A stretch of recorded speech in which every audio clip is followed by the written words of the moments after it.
આજથી પ્રારંભ થયો છે અને કેન્દ્રીય ગૃહમંત્રી અમિત શાહ આજે ગુજરાતના પ્રવાસે છે। આજથી 3 દિવસ તેઓ ગુજરાતમાં રહેવાના છે।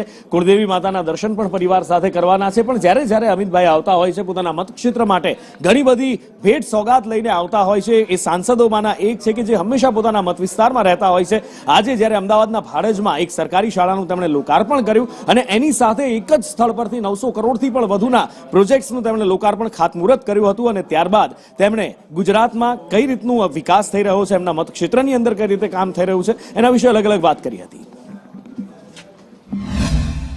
અહીંયા લગભગ કુલ મિલાકર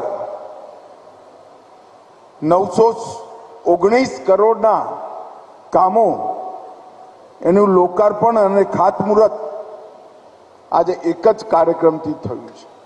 પરંતુ સૌથી મહત્વનું કામ મેયર સાહેબ અમદાવાદ મ્યુનિસિપલ કોર્પોરેશને કર્યું હોય તો પ્રાથમિક નગર શિક્ષણ સમિતિએ આ આધુનિક નિશાળો બનાવવાનું કામ કર્યું છે। પ્રાથમિક શાળાઓ બનાવી